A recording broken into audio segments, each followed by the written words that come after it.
I think it was getting worried about us. So I don't think its intends to harm us. My stomach. It's up in that tree. Yeah. Yeah, I don't know, man. I don't know what a swamp monster looks like, but there's a lot of freaky stuff in this area. What do you say? Yeah. Something touched me. And there's something up in that tree. And there's something up in that tree. And it wants us to go back. Well, we'll come back and see if anything took these apples. We'll grab the cameras and go over that. Yeah. That's just footprints, the screams, the touching. That was just weird. The forest. Yeah, the forest in general, yes. The forest in general. Something up in that tree. I saw it peeking, like when you saw it and I looked, I saw it peeking there. I've never seen that before. That was something. Alrighty, y'all. With that said, I'm Jack the cameraman. Mike, MT Paranormal Life. Can you tell me your name over here on this device? Wow. That's the temperature's changing and something's interacting with the REM pod at the same time.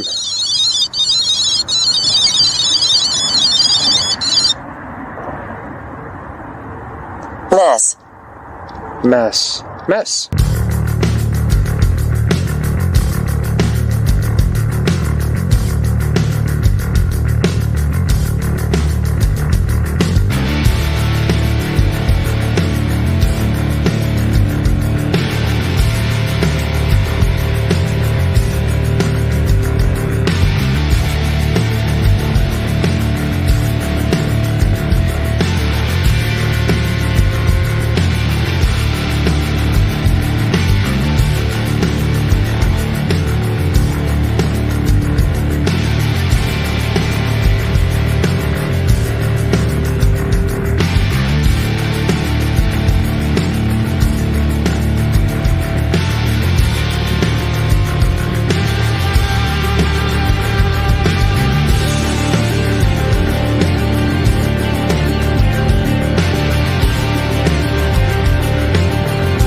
Chatter.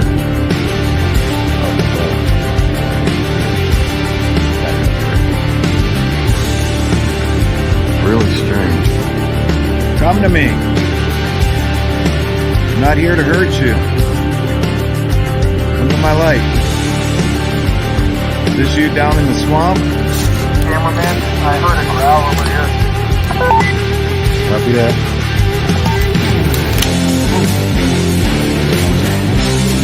Got hair over here.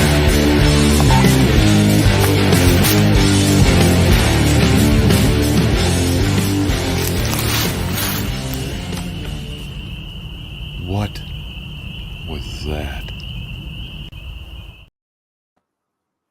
Yeah, what the heck? What was that? Yeah, That's the big question. Yeah, that's always the question. I like that intro. I must say. I'll pat myself on the back for that one. Hey, Yeah, look, guess what we got? Who's here? The man. What's up, everyone? Hello. Sally Joe, Aries, hello. Got Sheldon, some I can't people. see everybody. Hey, got my son. Gee, hey, thanks, Chase. Thanks for saying cheese. The guy who'll be trolling us is my 11.5-year-old son. How you doing, Trans? That's awesome. Hello. That's how he shows that he cares. Yeah, he's probably going, my dad, he's talking about these things. He talks about Bigfoot and what the I got the weirdest dad that there was. So who else is there? Sheldon, hey buddy, thank you for being the right-hand man. Let's see what else. These are your folks. Oh no. That is yours. Sally Joe, I think that she's yours, right? Of course, Native Medicine Bear Call. Anyways, then while we're at it, not that it has anything to do with the show, but I just filmed her today, or it, or he, or whatever it is, So, Yes. and it has some relevance to what we're talking about today. And as we heard in the beginning, it was in the trees. Anyways, gentlemen, thank you for joining me. Glad to What be a here. weekend it must have been for you guys, huh? Oh, yeah. Oh yeah, a lot of thinking, a lot of watching, and it's weird stuff. Whole lot You of know, experiences. it's interesting that you say that it's weird because it is. The whole process is weird, and it's not Yeah. really all that glamorous, is it? It's a lot of work, a lot of just farting around, preparing for things for that might happen. Most of the time, doesn't. We do film some stuff, but you guys actually had a moment, which Oh, is was really moments. is Had a exciting. couple moments. Well, yeah, I mean, you guys were filming stuff. I mean, this is a very blurry image, but if you guys can see what I see, and if you can't, I understand because I didn't tweak it. But they filmed this thing, and it's popping out of a lot of trees, and that's just one of the things that they filmed. I didn't even have enough time. I was too busy making videos. But they filmed this sucker. I filmed these things before, the big eyes. Yeah. And they're just kind of like this shadowy entity. And this is, you can see it's like a misty entity, but the eyes show up. And if you do a little highlighting, the eyes just pop out. Is it the greatest of images? No. But to me, it's a very important image because you will find these things at times that just the eyes and the misty, like big giant head, but you can't really make any, there's no details, right? And then this big sucker, I don't know what was that red light in the background? Was there some kind of tower there in the No. background? Well, then that's the orb. Yeah, that's the weirdest thing. I seen that when I rewatched the video. It's kind of got to watch the video like 10 times. I do because there's so much to see. Sometimes. Does. I mean, I think that when it came to this latest one that you guys did, I know I watched it and I was like, at least 2 times. And then, stopping every few moments to see what's in there. And I was like, okay, I'm not going to be able to get anything done if I'm chasing after images from your video. I got my own stuff to do, plus get ready for a show with you guys to talk about it. So, but there's a lot of things. I just took a few images from the last minute of the video. There's clearly a head. Yeah. That's popping up. That's in between trees. That red light looks somewhat familiar. Yeah. That's that red light. But there's this entity, and I have a little video, but I don't know if we're going to play because it's only a second or two. But you can see that as you're moving, as we're looking at this, they're moving to our left, your left. This thing right here starts ducking in between. Now you can't tell that it's something, right? And most people are like, well, it's just a blur, it's just blah. It's spirit. I'm sorry. I mean, they don't show It looks up. like it's blocking part of that branch there too. It's definitely Well, its head's blocking the branch. It is head.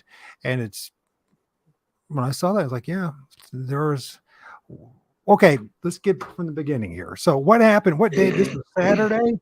Last Saturday, right? Was it last Saturday? No, it wasn't last Saturday. was Monday? was Tuesday. Yeah, Tuesday. Okay, I knew it was something Days ago. So run us through this. So anybody who doesn't know what we're talking about, you shouldn't unless you watched the video on CameraMan's YouTube channel, in which Mike and Jack, they went out there in a place in West Fork, Ohio, and No, this wasn't at West Branch. or West Branch. Where was it?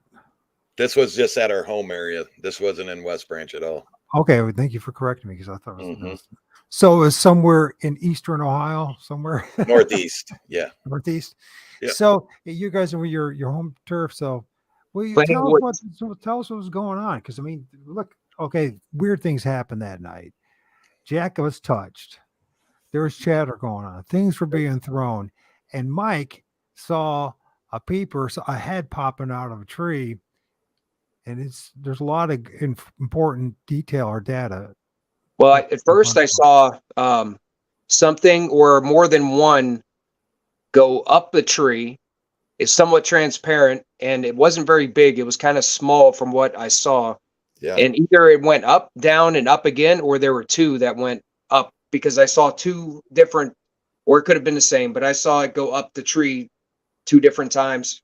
Right. That was what I first saw, and then it seemed like it must have moved, because that's when Jack saw it up into the tree, but it was like a tree or more over from where I saw it go up. Yeah. What did it look like? Well, Well, you want me?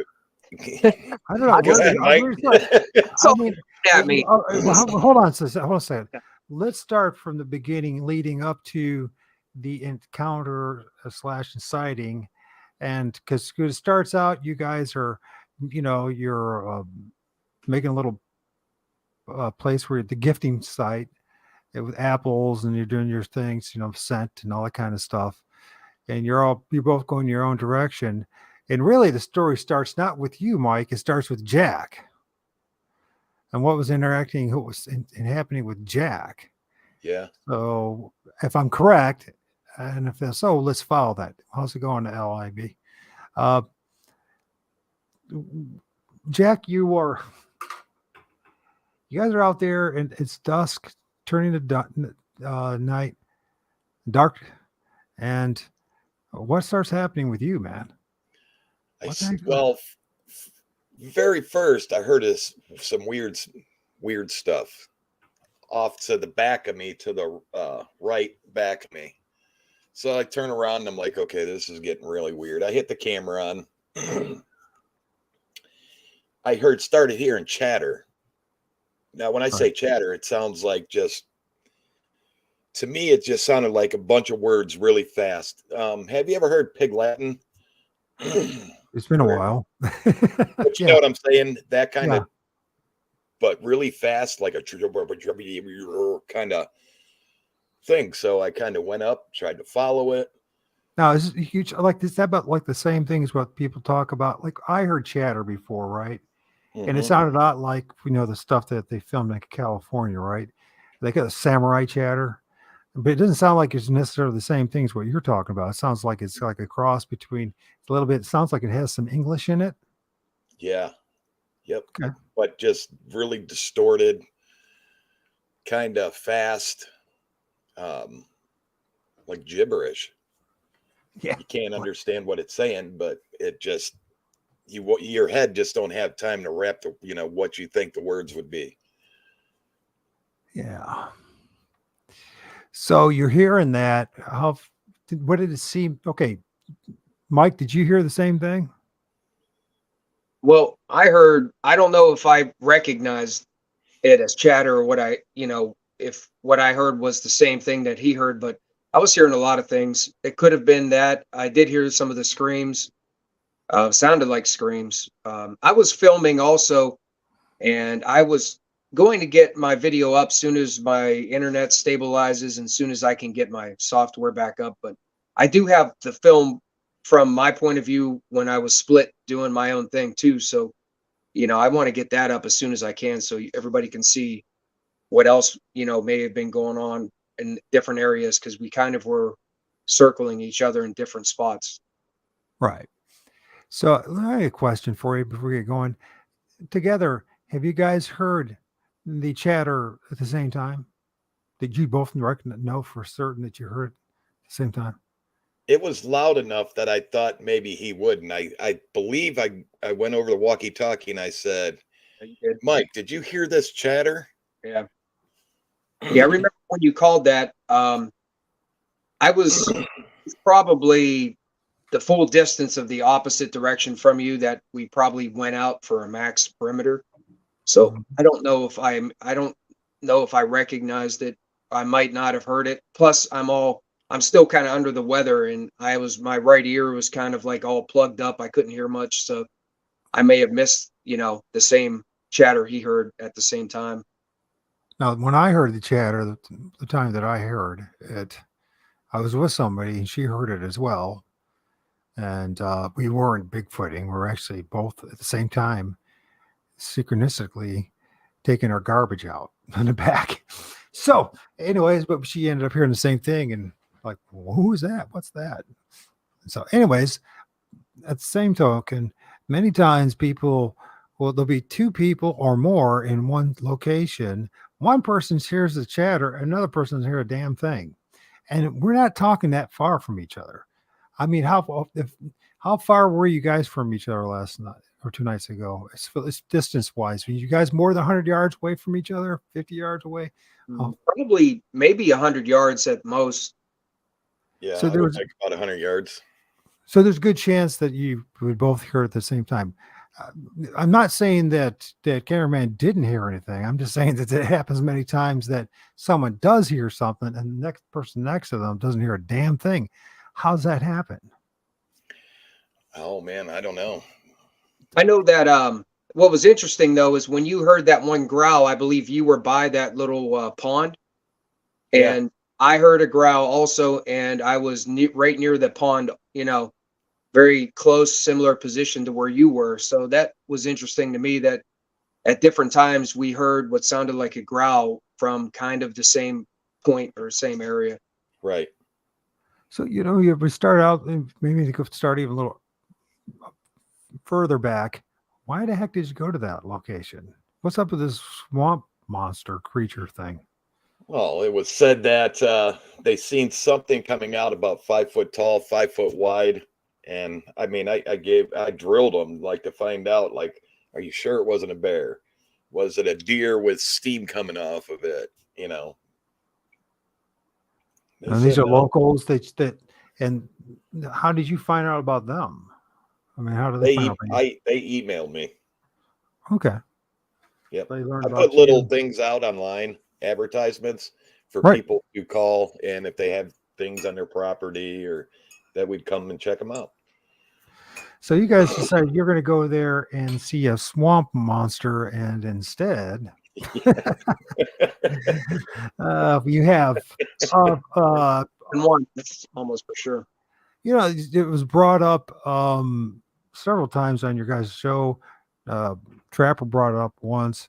Actually, even the voice box brought up once, I believe.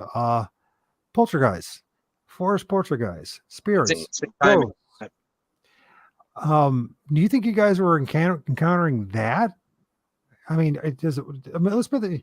I mean, you guys got some background as far as animals and hunting and all that kind of stuff, right? So I mean, behavior wise, animal wise, it's not really doesn't add up, does it? After I was going through the footage, Mike, did you send him the pictures from today? Yeah, After I was going through the footage and people start sending in their clips and stuff and seeing some of that, I seen that first picture of that misty white thing walking that they got. I believe that's what touched me. Paranormal? I believe so. This thing right here? Not that thing. Not that one. That one. Right there. Look at that. Man. Tell me that ain't scary. Now, was this taken from the video? Yeah. Okay. Yeah, I saw yeah, there was a lot in there actually. There was a lot. So of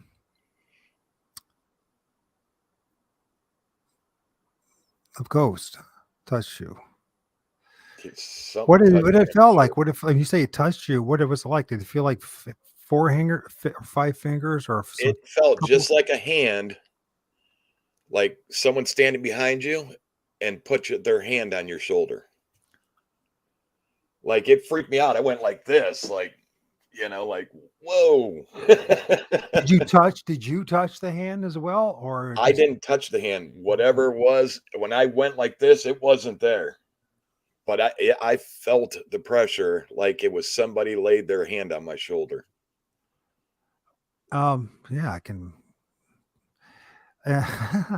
Did it feel like a large hand or a Yes, it felt like a female large hand? hand, It was a very large hand, like like mine.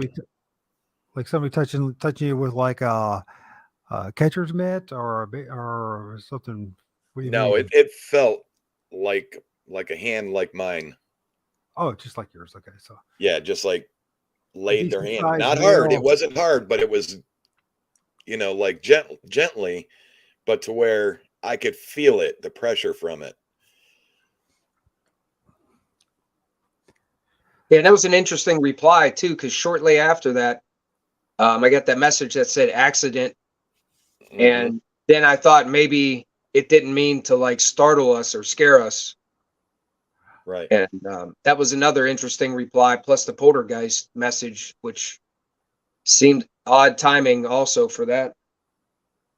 So yeah, I remember that accident as if it was suggesting that it didn't mean to touch, or was it even talking to you, or was it talking to another more more authoritative, more powerful entity who's Maybe, yeah. chastising him or it for touching Jack? I Yeah, mean, that there's was a possibility in that. So actually to hear that in a way because that kind of took a little bit of the edge off of something trying to like maybe physically do something. Right. It, I had a feeling that message was intentional and it was meant to kind of let us know that it wasn't trying to do something to hurt us or something to cause us to freak out. Right. so just maybe just try and just tell you to beat it.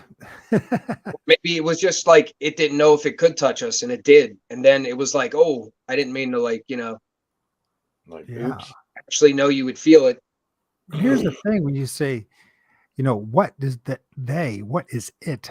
What is it? Yeah. You know what I mean? Because you can't just, you could say it's a Bigfoot, you can say it's a dogman or it's a human being, but actually none of us know what it was that touched you. No, no, that's why I say I can never say what it is because what is it? Yeah. And you see some of the things in these photos, you never know like if it could have been one of the entities, whatever they are there, whether it's a spirit or some kind of manifest or what. But it seems like with some of those photos, there was some multiple things there. So it most likely was one of them. Now, I am impressed with you, Jack, that you didn't say, let's get the hell out after that. Most people would It do that.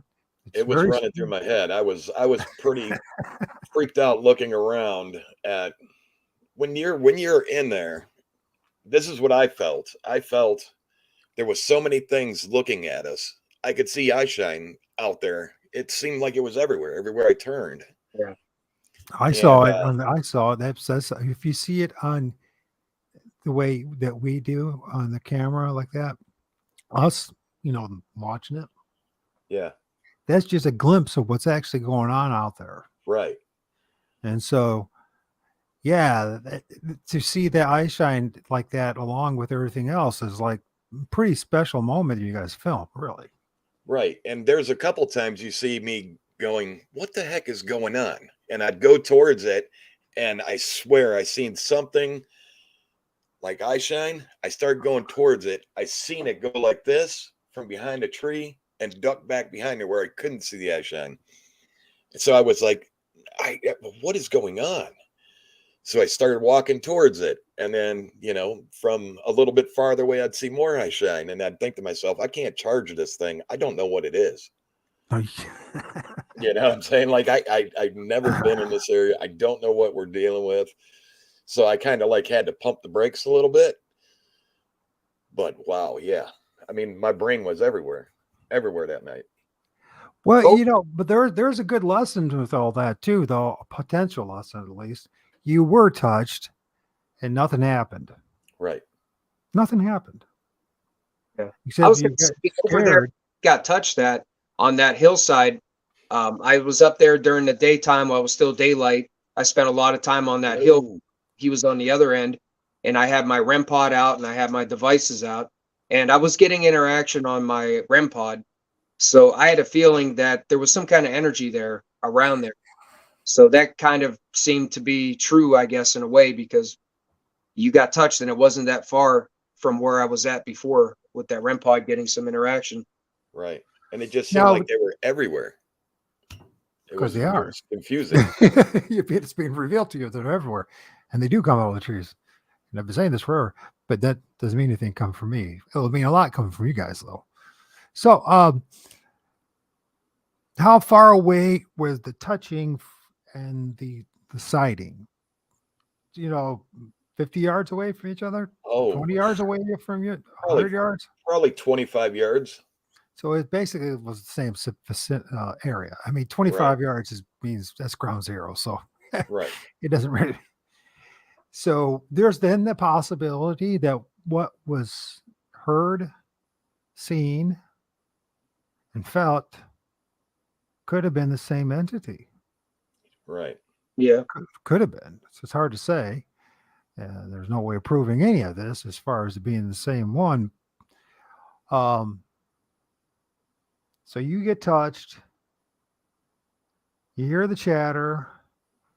You guys hear things being thrown. Did you both hear things being thrown in the water? I heard him hitting the ground. Yeah, heard it hit the ground? I heard it hit the water. So were you, is that because you were closer to the water? Who was Right. closer? Okay. I was closer to the water. Yeah, it's only 25 yards. Mind you that the spring peepers and the frogs are chirping. God, I love spring. I do. This is the best time. That's another thing. Did you see how they all stopped at certain points? They that was it. It's like they all went away, and then they would slowly come back. And it was like things started to happen, they would just like shut off. Yeah, that's unusual. How It's a does good that sign. happen? Indicator.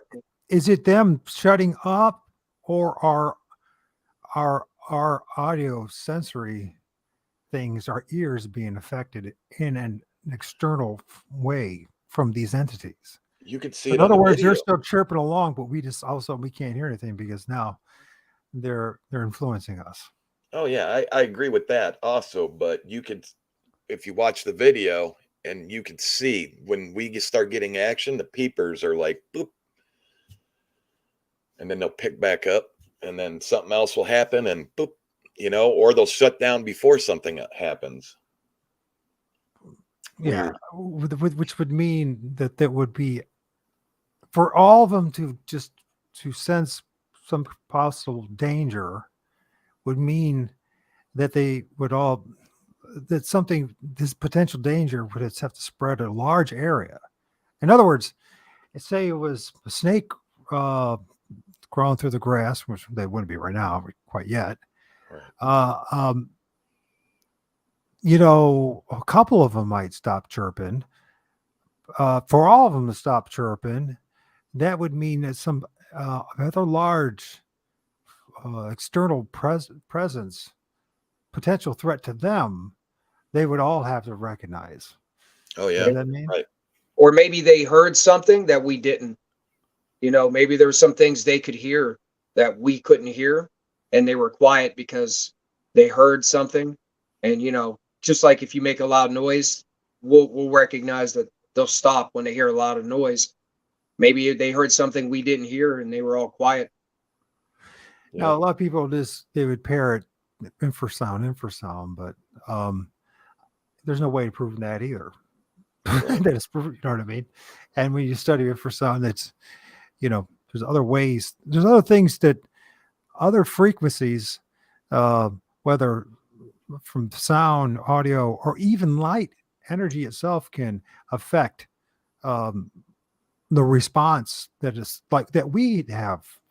You know what I mean? Correct. It will affect our own personal response. Either we become angry or become passive or fearful and all that kind of stuff. So they made that same projection, which we're starting to see. Did you guys get any radiation readings when you were there that night? Any higher levels of EMPs or? I didn't even do any EMF readings. I know Mike had his out. EMFs, excuse me. Yeah. I'm trying to remember if I had any spikes. It didn't seem like I had much in the ways of picking up any EMF. Because I had I had two EMF detectors. One was audible and the other one wasn't. But the audible one, I don't recall it going off, but I'd have to watch watch the video that I recorded when I was there just to probably double check that. Right.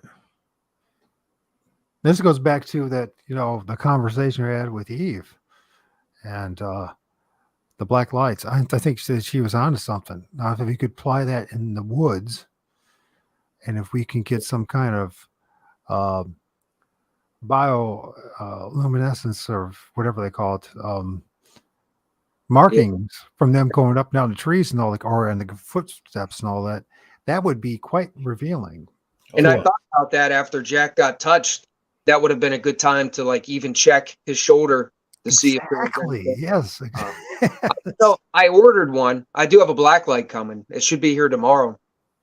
I'm going to keep it in my pocket just in case something happens like that again, or we want to check something.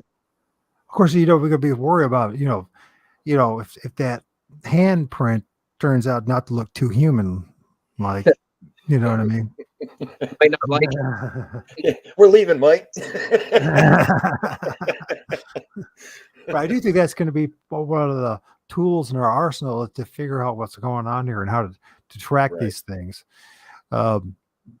these spirits and these different entities, these whatever, I understand why everyone has a hesitancy to call them spirits because of religious biases and contaminations. But for now, let's just use it only because we don't have a better term for it. And in the end, that just might be what it is. I mean, I'm filming stuff that look an awful lot like human spirits myself. They're coming out of the trees, right? I just shared one with you guys, and you're going to pay attention. The one thing that I noticed in all these heads is, and what you have to get used to because they're quite scary looking, is that the teeth, which this says a lot about us. When you think about our skulls and the way we're made and our jaws, and the thing that would be the most prominent when we pass away and everything falls apart and deteriorates is our teeth. And teeth are probably one of the most important tools that a human being has, or any animal has. Absolutely. Or without them, you can't eat. Yeah. Could be between life or death. Yep. Yeah. And so I'm filming a lot of these things, and you can see like the whole teeth, right? From like the roots to the, from the tip of the teeth to the roots. Sorry, At least it looks that way, right? Gives the impression that way. And so goes back to this whole idea, what touched Jack? And it we're talking about pig Latin, right? That's what it was, or pigeon English or whatever. What did you call it again? Pig Latin. That's what I thought. That's human beings. Those are human beings. Those aren't animals. Right. That's us. And so I am getting the impression that a lot of what we're experiencing in the woods is our ancestral spirits, our ancestors. And not just the indigenous populations, but even, let's say somebody, a European that lived in that area 2 generations ago. You know what I mean? Why they still stick around? I mean, from my studies, it's just like everything else with this Fortean experience. It's just a good guess, but we don't know why they're still there. Right. And we don't know why they're still, or is it even a problem? Maybe it's a problem for us because we've been dumbed down with the systems that we've been raised under, and it's been going on for several generations, right? Where people have been slowly being taken away from the land, from this interdimensional realm that we live in. That these experiences that you guys had the other night were much more common, and were taken. I'm going to say it's like a grain of salt, but it's just part of the scenery. It's part of life, right? It's like when you're out in the woods and you see a deer It's cool, but it's not like the end of the world type of thing, right? It's a deer, right? I mean, Right. or if you see a bear or a coyote or whatever the hell you might see in the forest. Although I do say that, seeing a flying squirrel is cool. I think that is still cool. And if you get a chance to see those when their eyes glowing at night when you're up there, but when you start looking up in the sky and the trees now, maybe you'll see some flying squirrels along with those, just for the sake of it, because they're cool. Anyways, back to this whole thing about human spirits, and then if because like in the physical realm, outside of dogs and cats and a few other animals that are trained and conditioned, animals, it doesn't matter what it is. It could be the smallest amoeba-like thing. It could be a millipede, or it could be a freaking great blue whale. Nothing wants to be around us, or would even bother to touch us. That's non-human is what I'm talking about, right? Right. I mean, we have a hard enough time liking each other as it is, right? Human beings one-on-one, but the rest of this. So, guess what I'm bringing up is, the question is, why would a non-human entity want to touch Jack? I mean, seriously, why would he? Curiosity. I don't know. But as far, Good I question. maybe there's something, whatever the entity is, maybe there's some kind of curiosity and it's not necessarily scared, or maybe it's not sure, or maybe it knows and it knows we're humans. Maybe it was a spirit of maybe someone who once was alive and it wanted to connect to see, because it's maybe in a state where it's there, it knows it's there. It's a lot of, it could be a lot of things, I guess, but I think why it touched them could be something along those lines. Like maybe it's trying to understand itself and what it can do and what it is, and it touched them because it wanted to connect. right. Yeah, like maybe because I was calling it out, saying, come to us, come to the light. Maybe it did and we didn't see it. So it was all like, hey, I'm right here. You see me, right? I don't know. Right. It might not understand, it might not completely be aware of its own state, but yet it could hear you and maybe it could see you. Right. And wanted to see if it could touch you too. And understand you. Yeah. Right. More important than any of that, they can actually understand what you're saying.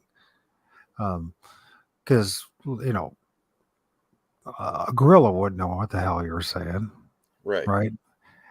Not to say that, I just threw that out there. I just probably should have done that one with this whole, man gorilla thing. But, then again, if it is a Sasquatch, and if they are human beings or a people, something that's very human-like, or something like us, then that could be the case as well. So it could be that as well. Anyways, meantime, did you guys see any footprints that were fresh or new, or first of all, before it got dark, did you guys see any footprints there? I found those ones that were in water that were big. Okay, I noticed those. But again, not, you couldn't really tell what they were because they were, everything was washed out from a rain and storm that we had prior to this. It's true. I have the same problem here. Before it split up, also, I remember some unusual prints in the mud that looked like a print, and I let Jack see him. I was like, hey, what does this look like? What do you think? But when I was roaming around, I looked, but I don't know if I was in, like, the area was a little bit like harder ground. Yeah. So I didn't really notice any where I was at, but I'm not trained to really look for prints myself, so I probably missed some. Yeah, I understand where you're coming from. It's good to have someone like Trapper or Jack, it's part of the team that pays attention to those sort of things, so you can pay attention to other things. Working on You can't focus on every single thing. It's not Right. humanly possible. Right. Holding the camera, flashlight, equipment, walking, observing, your Right. brain can only stimulate so much. And you can only so if you're focusing on the ground, there's absolutely no way you could focus on what's up in the trees. So, Right. which would be a very convenient situation for these things if they know that's and recognize human behavior. And they would Mhm. know that for the most part, human beings are always looking down. And if they're up there in the trees, you would never even know if they're there in the first place, right? Especially when it gets dark out Right. without artificial light, you would never know. So,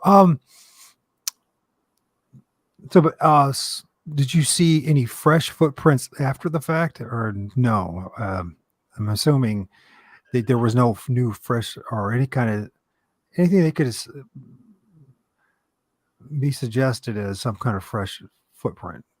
I did look down, but me and Mike, right in that whole area from, lights off, freaking out, walking around, you couldn't tell if it was mine, his. So you kind of had to just throw the whole thing out. Plus the fact that once you see something popping out of a tree, the next thing you know, that's how it happened to me. I mean, I don't pay much attention to the ground anymore. I don't. I mean, Kind of if there's a footprint or something, oh, okay, that's cool. But not to say that's not important, but once you change your focus, right? So I'm assuming, Right. for both of you, once you saw something up in the tree, that was kind of hard not to keep your eyes up on the tree, Yeah. right? It's hard to Right. not. It was hard to look around at other things. I kept looking to see if it was going to move again. Right. Yeah. And I believe I believe it was a rock. I'm not sure what it was, but I believe it was a rock throw Uh-huh. to distract, to get us to look this way.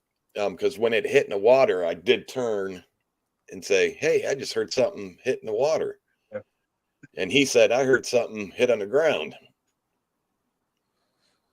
Yeah. And it also, like when I was trying to get closer to the tree, once I got probably 10 feet Yeah. or so from that tree, I got that message that said, "Please stay back." And I kind of took that as like it was asking to keep distance. So I didn't want to press that because, I wanted to show it a little bit of respect by listening to it and Right. keeping distance from it. Because that and the rocks, that message, it seemed like it didn't want us to get too close. Maybe it was scared of us. Right. Close of what? I mean, obviously them, but where were they? Where were they? Right? I mean, because I just have this theory in my head, I can't prove it, but that these larger, more mature trees in the forest and everywhere else, they become like, prime turf, property, real estate, right? For the spirit realm, right? And the more mature and the more well established a tree is, the larger the root systems and the tree branches and everything else that is associated with it and the energetic frequencies that it can emit. That would be something that they would cherish and would protect more than, say, a 5-year-old tree, that hasn't really established itself. You know what I mean? You know what you see in the woods right now, right? There's all these new growth or smaller stuff. I mean, not to say that they don't have a value. I'm just saying it's kind of like a difference between having a bungalow and a castle Right. in their realm, right? So it's telling you to stay away from a specific area, and that specific area had what in it? Big tree. Big tree. Yeah. Yep. And that was right when that was the tree where I saw something go up and down, or more than one went up. And it was right by where I seen whatever it was that was looking at me. And once I got closer to that area, because that was pretty close, those trees where we saw it and where I saw something go up. And once I got close to that, then the message that said, "Please stay back," it almost felt related, like what it was that was just there was the one that was directly trying to tell me to stay back. So maybe it associates us with the destruction of trees, right? The Right. forest, right? Because that's It's energy we're the ones source. to do it, Yeah. right? So it's like, well, if it is assuming that, then it's just it's some degree of intelligence, but at the same token, it doesn't have the type of self-awareness that it would realize by observing you guys that you were not going to threaten that tree, right? Right. You didn't have the capacity to do it because you didn't have a chainsaw or an axe or anything with you, right? Or Right. stick of dynamite. But let's remember that's how they got rid of a lot of those old trees too, was with a stick of dynamite or two, right? Right. You didn't necessarily need that. Anyways. Um, So I guess it couldn't necessarily read our intent that well, you know, like maybe if it read our intent, then it just didn't want us by it right. because of its own maybe space where maybe we're crowding it. But you know, if it could read us, then it probably knew we weren't going to harm the tree or the trees, or maybe it didn't really know our intent. You know, it could Right. be could go either way, I guess. And I think it's Right. important to have this conversation, folks. And I know it drives people away, especially in the Bigfoot community, but we have to be honest. Yeah. We can't put our Right. biases or what we want it to be. We can't project that on it because then we are going to be misled and misleading others, Right. misinforming people instead of going in the right direction. Right. And I said this at the very beginning. You know, I said it to the guys, throw out everything that you know about Bigfoot because here we go. You know, That's right. That's right. throw it out. You know, all the TV shows that you watched, throw it out. I mean, let's go for this ride, you know. Let's just not say we think this is, you know, it's got it. A Bigfoot has to be hairy. It has to be tall. It has to be big. It has to be this. It has to be that. I never seen one. I seen one on TV that told me this is what a Bigfoot looks like. You know? Right. And the ones that I saw that I had my encounters with, which I'll say until I'm my last breath, went through trees and came out of trees. So I mean, I not making it up. I saw what I saw, right? And one looked very across.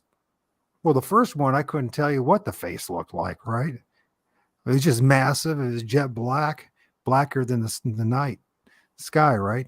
And had Right. an energetic sheen running through it, right? I mean, it was massive. And the other Right. one, it did look like, you know, that your traditional kind of Sasquatch like, but it was had rust colored hair, right? But at the same token, I mean, when it got 15 feet in front of me, it came through a tree. Yeah, I'm Scared hearing the a living lot of crap out of me too. Here I'm going, I'm just in a car, and this thing just pops up right in front. Like, what the hell are you doing here in my freaking driveway? You know what I mean? But there's a massive tree, and we got big trees in my town, and my neighbors have big trees, and I'm finding some of the best images that I filmed, period, bar none, are in my neighbor's yards. Raises another question, but that's for another time. But so back to this whole thing about the trees, it's telling you to stop, to go back, to do, and you get the impression that it's about the tree itself, this big tree. Now, what happens next? I think I we mean, just wrap it up. I think we just wrapped it up and started, you know, getting ready to leave. Yeah. Right after that. But then as we were walking, we started talking. Basically about what you just said. Is this, you know, the paranormal? Is it all paranormal? I mean, we were walking back to the cars and Mike sees his first eye shine, red eye shine. And then right after Mike sees that, his attention's right towards the eye shine. Mine was, I glimpsed back and something came out from behind this tree. It was a ball of light, like white light. And he just caught it as it started fading back into the tree. What it was? Fading back into the tree. How big was this ball of white light? Well, it was pretty big because we were I would say 50 yards away from it. And it, to me, from 50 yards away, it looked probably about 3 feet wide, you know, all the way around. And it was pretty big. Yeah. And he just caught it as it went back in. And the red eyes that he's seen, I just caught him as he said it. Right. I mean, I don't know if that was for him or was supposed to be But for you us. saw red eyes earlier, anyways, yourself. Right. You were seeing Einstein beforehand. Right. Now, have we just passed it? We skipped a big part of the story. What the hell was up in that tree, Mike? What did you see? Oh, yeah. Well, And did you make a drawing like I asked you or suggested you to do? So you didn't forget. I made a drawing. I made a drawing of it. Would you be willing to share it with us? So you just bring it up or just hold it up and find my sketch of it. All right, you ready to see this sketch? If you could see it. Spot on. so okay, so it's up in the tree and it's almost got a human-like features. Does it got hair? Well, I couldn't really see hair, but what I saw was what had the shape of like a human head. Sure. I saw like the roundness to its head, and I could see its face, you know, just for that brief moment. Because when Jack called that he's seen it over in the other tree after I was looking up the tree that I saw something go up. Then I looked over where he was showing, you know, where he had his flashlight, and I looked up and there was that face looking at me. And just as I looked and I seen it and I recognized it looking at me, it hurry up and like its head went away, like it moved itself out of the way, and then it was gone. So did it go in? Did it go back into the tree? Did it go, or did it? It just like say if it was looking, it looked like it was looking. Well, obviously the angle I could tell was looking down, and then it's like if its head was looking at me, and it looked like it was tilted, almost like it was leaning like this. And then once I saw it and I recognized that it was looking at me, it went like that, like real quick, like it just moved its head to the side, and I couldn't see it anymore. Can I throw another detail into this? Please. It wasn't big. Yeah, it looked like a human-sized head when I saw it. No, I'm saying it wasn't tall. I couldn't see much of it except the head, honestly. All I saw was that head and its face looking at me, and then I saw it sweep to the side like it moved itself out of view.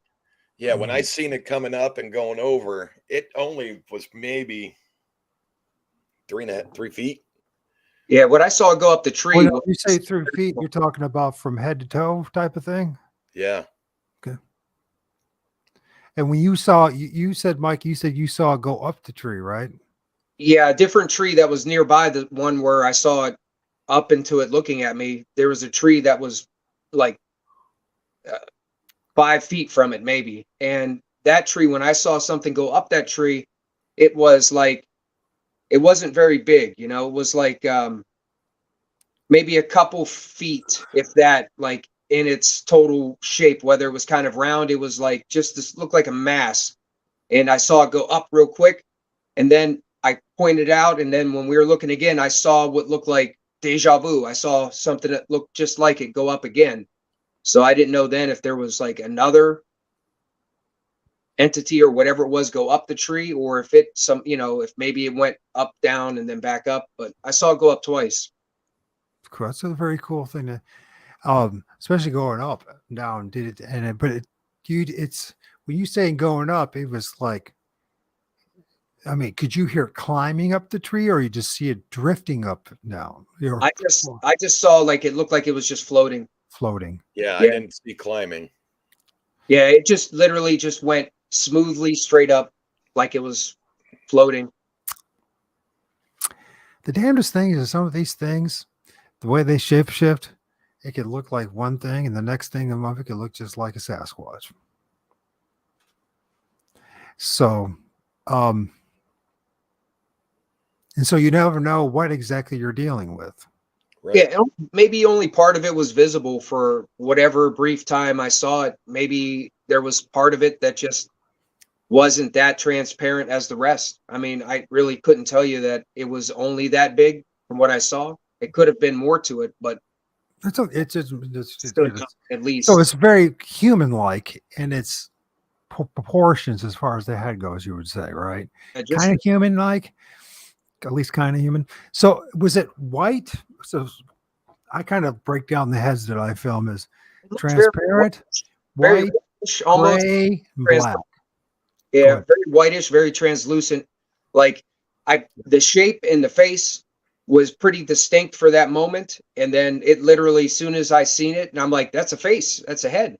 It just went away, and then I knew what I saw wasn't just something that could have been mistaken for a head or a face because it literally just it ducked it to the side, and then I'm like, there was something looking at me. Yeah, there was some looking at it. It's a hell of an experience It when you saw me. realize I when you have moved. that.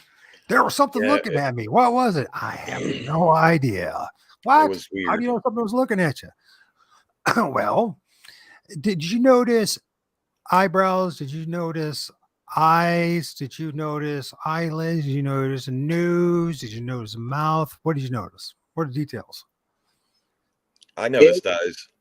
I Just a- noticed the eyes, and I mean, I really can't say that it had other features, as far as like a nose or a mouth, but Would it the definitely eyes seem larger than humans, or more louder, proportionally larger?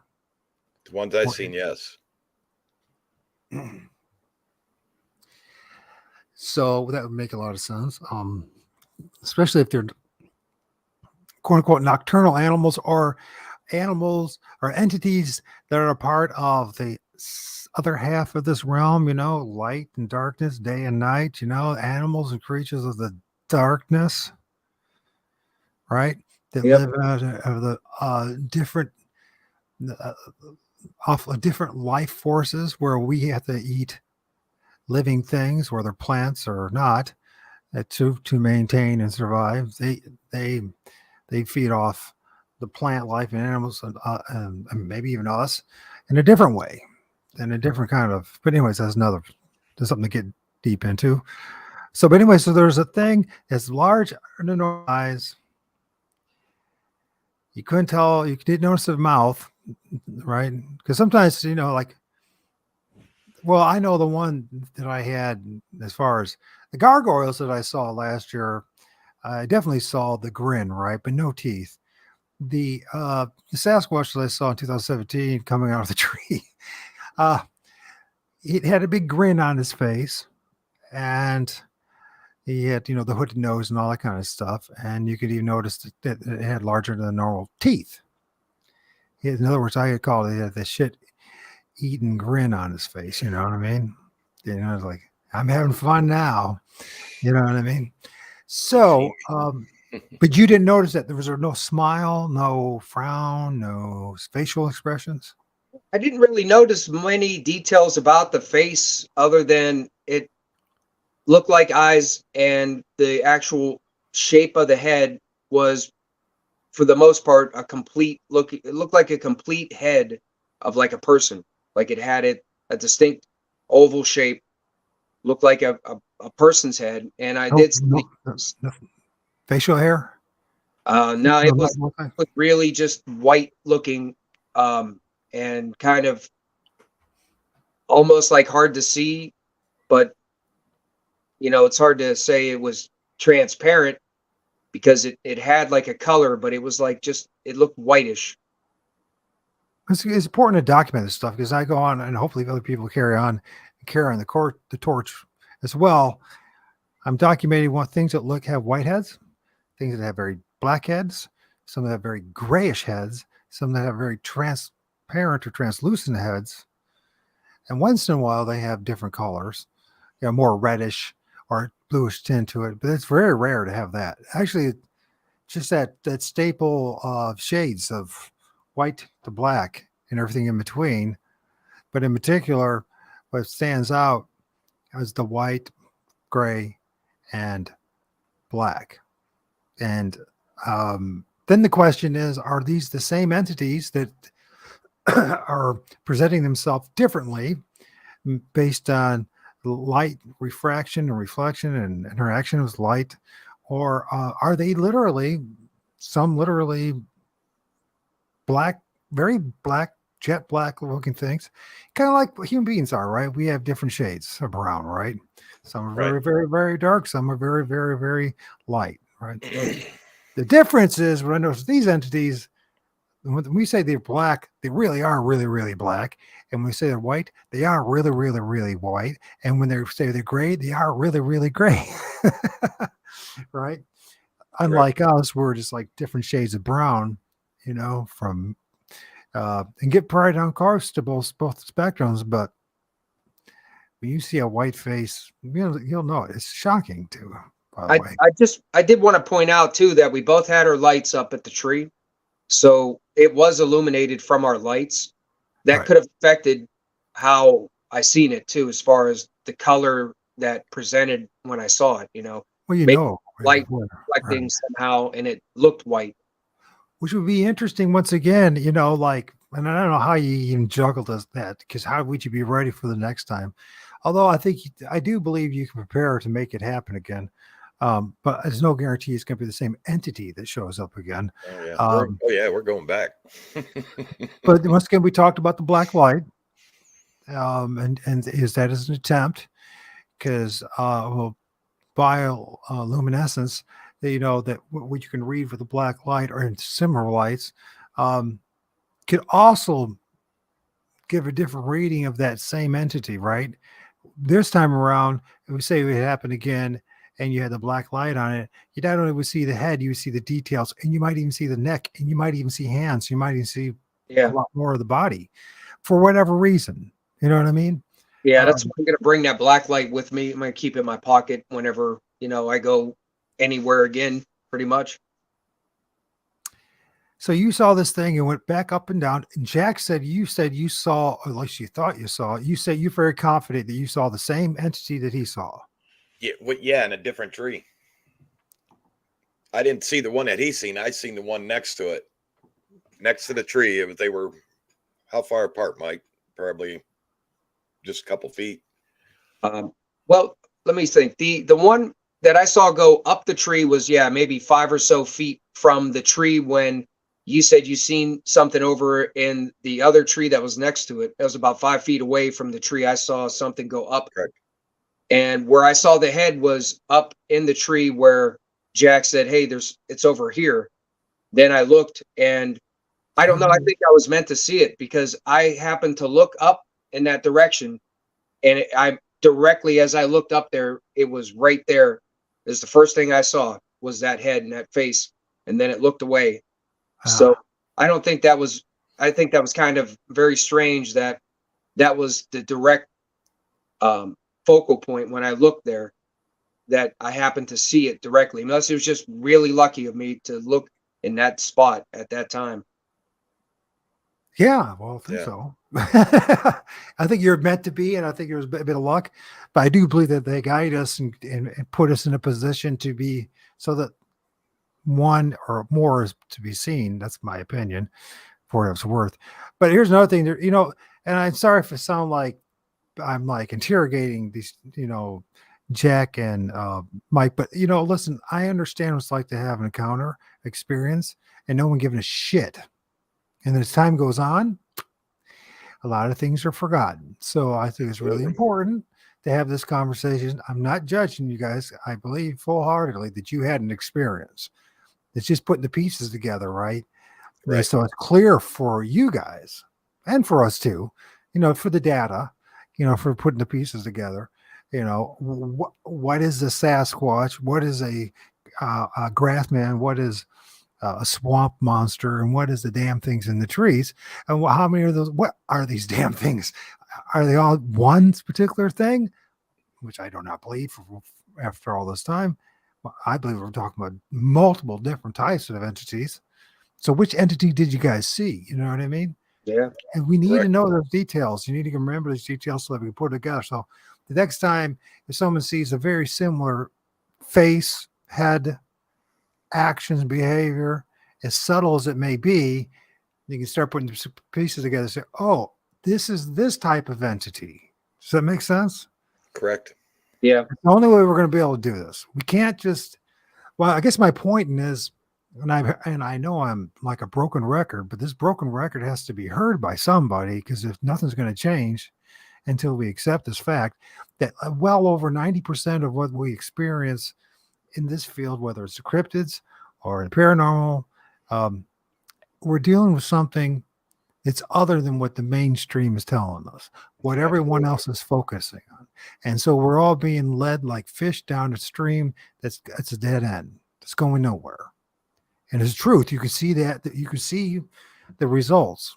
And so we can spend all the rest of our life talking stories, scary stories and interesting stories about Sasquatch and Bigfoot, or we can say, okay,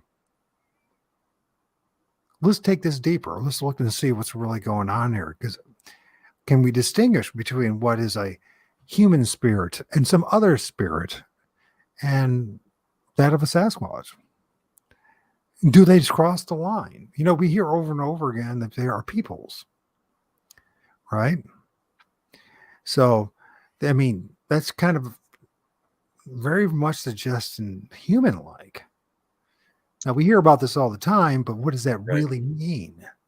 Right. To be human-like, you know what I mean? Is it just because they kind of have because they have a hood nose? Is that what makes them human-like? Stand on 2 feet? Yeah. Yeah. What if there's other entities doing the same damn thing? Right. Aliens do it. Yeah, you know, and I'm filming stuff in the trees that look just like aliens. But other people and other times would say they're demons, right? The people still today say they're like demons, right? But we're not. I mean, nothing's happened to me. I've been filming these things, and they know I've been filming them. And if they were going to, possess me and destroy me, they would. Maybe they look at me and say, "I'm a beat up old man, anyways. I don't give a shit." Or maybe they're never going to do anything in the first place, right? Or it could be the tree of wisdom. Yeah. Or why do some areas and some people actually have really negative experiences, and you guys really didn't have that negative experience? It's scary. It was shocking, but probably a better way of saying it. Shocking. Right? I wouldn't even say scary. Shocking more. So, and you survived it. Nothing's, you're better for it, I believe, down the road. Although most of the world will not understand what you guys just went through. In time, it doesn't have to be that way, right? We can impart this knowledge to other people, let them know.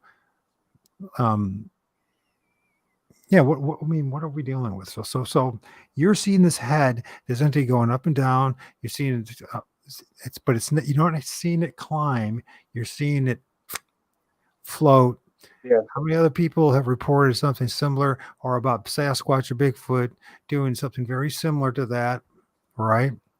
In which it seems like they actually floated, or if their hands were moving or something, you couldn't hear anything going. Listen, they're massive. There's no way they would not make noise going up and down them trees. I don't care how skillful they are as hunters. We would make a noise going up and down those trees that fast. You can't avoid it. Right. Yeah. Unless you're not touching the damn thing in the first place. Yeah. You can hear squirrels running up and down a tree, and they're master climbers. I think that just kind of adds to like what was there and whatever was there and was moving was not in a traditional like physical form that was actually grabbing on to a tree and moving up it. It was in some kind of form that just like floated or moved itself through the air somehow, How many times do you think, guesstimating, or unless you have an exact number, Jack, did you see eye shine that night? It was, I swear to you, I'm thinking 50 to 60 times. It got to a point to where it seemed like every single direction I turned, there was eye shine.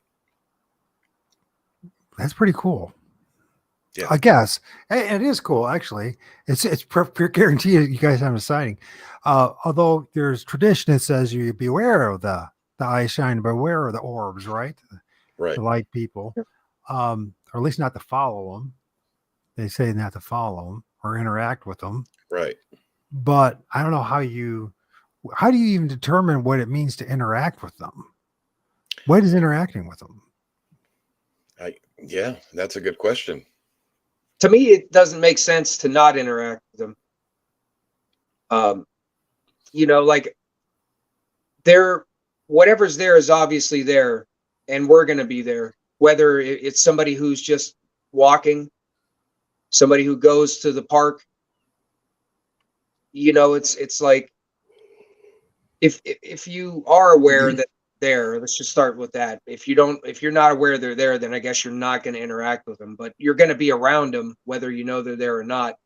So to say, not to interact with them, to me just seems more like fear than knowledge or the right thing to do. I think interacting, communicating one way, but your intent's what's important. Correct. I think the same thing. And I'm not even the orbs, the ghostly kind of looking things, black shadow people.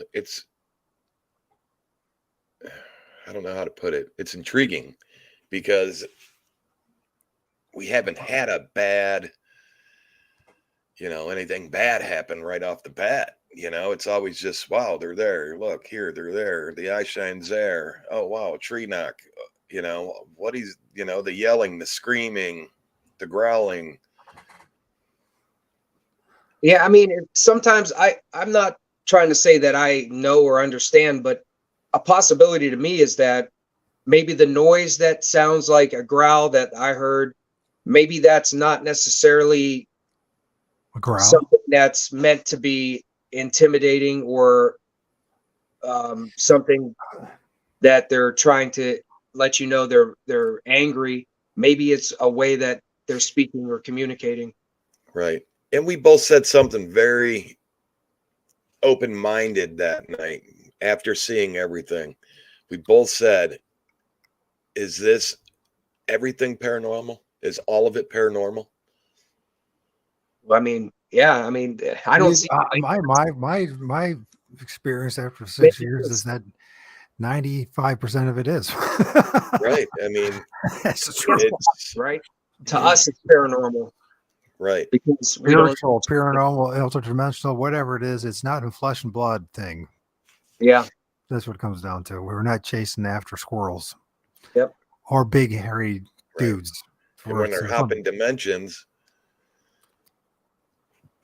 Yeah. Yeah, we don't.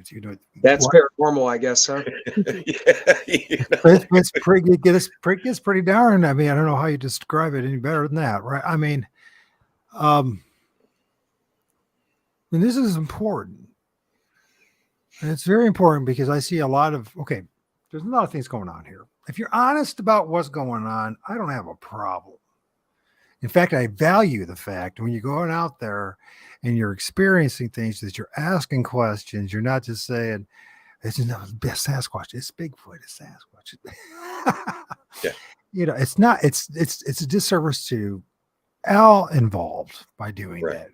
I know you get a lot more clicks, a lot more likes. I know I got several guys on TikTok. They'll end up having 600, even a couple thousand people following them as they're tromping on the woods, and every noise they hear, everything is Sasquatch, is Bigfoot, and everything they film is Sasquatch, and yet everything you see is ethereal, spiritual, or ultra-dimensional in nature, and would never in a million years qualify for a flesh and blood being. Not in a million years.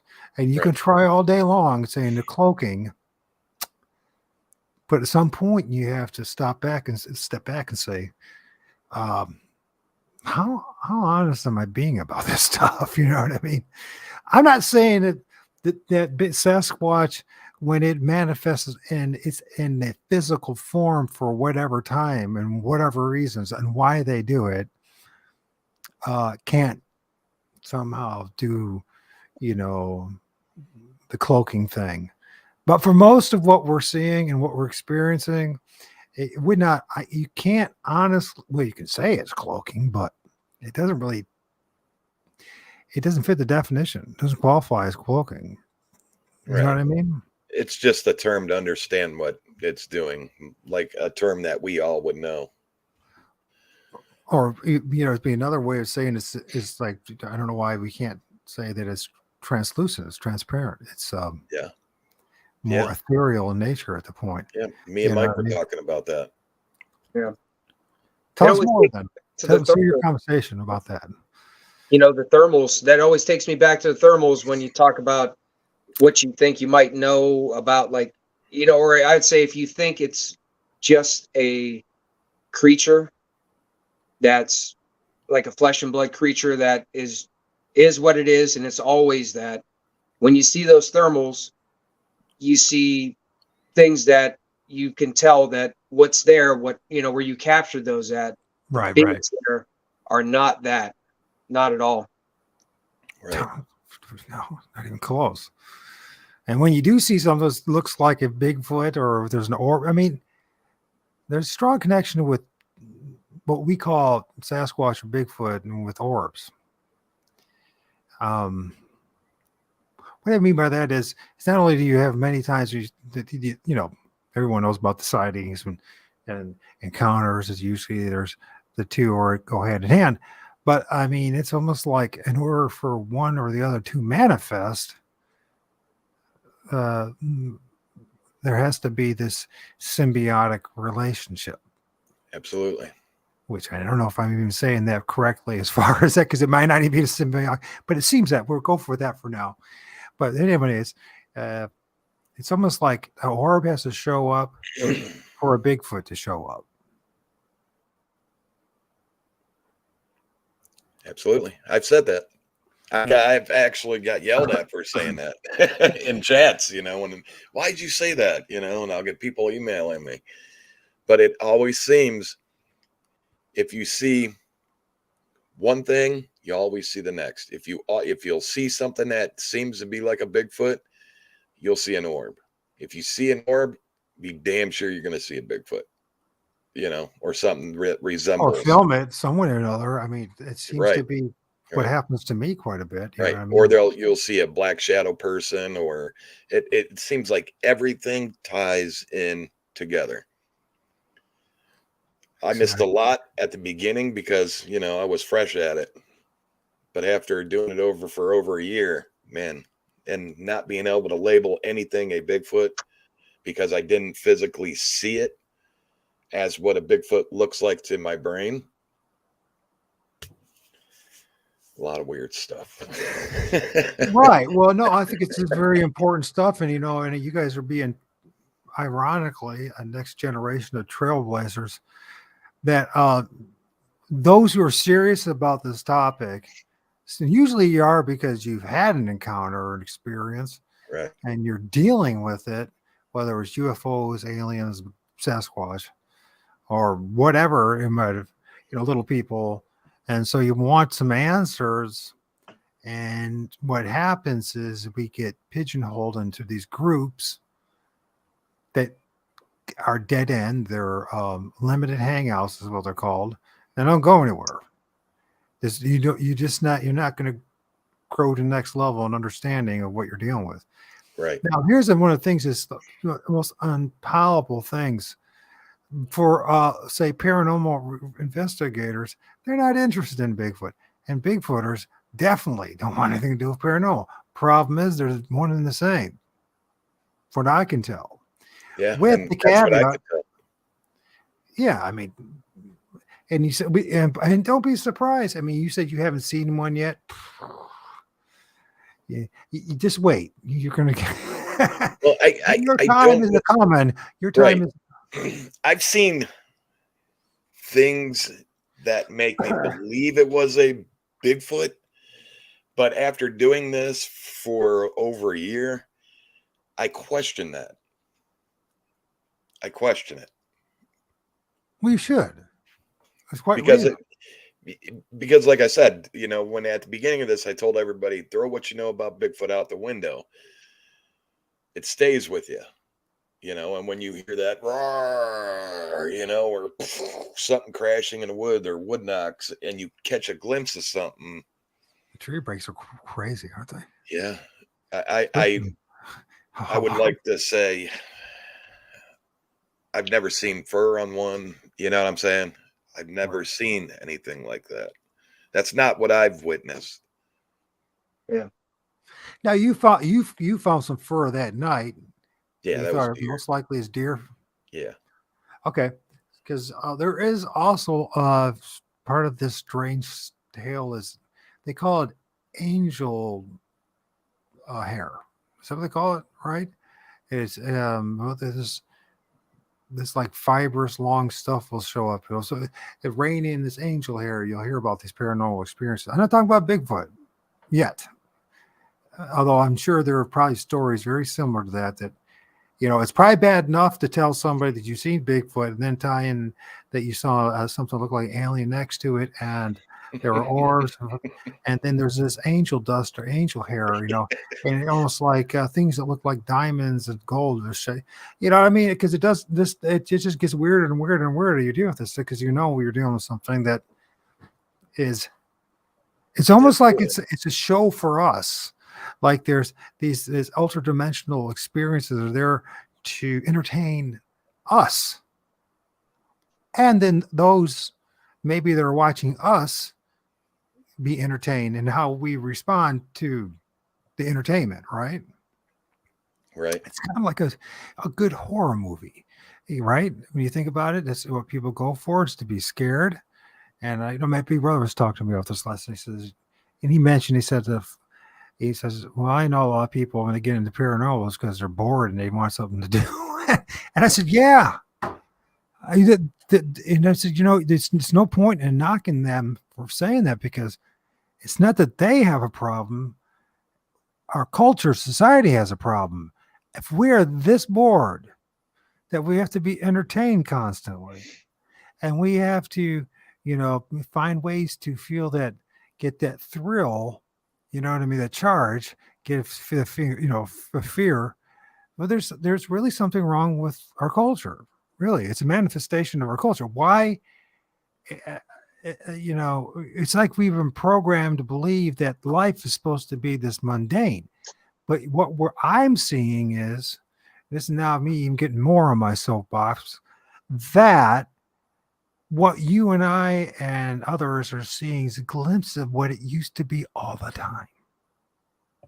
And our ancestors didn't freak about seeing a Bigfoot or an alien or something that had 2 or 3 heads or 2 or 3 faces on that head. Or it had, right. It's, it makes, I think Tolkien was saying something in a way that only he would be allowed to say it. I do believe that the system that our ancestors and what we're under has been deliberately designed to keep us from the magic of this world, the mysteries of this world. Right. And 100%. I think that's where we're at here is where this, if we allow it to happen, here's the thing, we have to allow this to happen. This is going to be one of the most, only certain people are going to be able to do this. You're going to be a person who doesn't care what people think, right? Doesn't give a damn. That's great. But actually, at the same token, cares. Who cares about other people, cares about the truth, has a conscience, doesn't want to lie to other people about what has been going on, what they experience, and what other people experience. Is not willing to hide it and wants to know more, right? And starts to sense that there is something not right around us. And I don't think it's the things in the trees. I think it's our own education. You guys brought it up earlier. I think it was Mike about ignorance and how we interact with these things. We've been told our whole life that they're all demons. Yep. Problem, it's right. So we've been conditioned to think, and it's inbred into us, indoctrinated into us, that everything has to be evil. Right. Right. Everybody's evil. It's we have, God, I can only imagine how brave my great great great grandfather on each side of my family, especially the one who was, I'm thinking about the one who's had a Cherokee and a Ojibwe in him, you know what I mean? That my brother and I think him probably was a medicine man and something else, even before that too, before we lost it all. They took it all from us and they gave us this synthetic, this scrying mirror that we're all looking at, right? This is the closest thing to our reality at this point. Something happened. Honestly, I think what we're doing here, guys, I hope you don't give up on this, is we're unlocking the key. Not the Pandora's box to problems that they told us.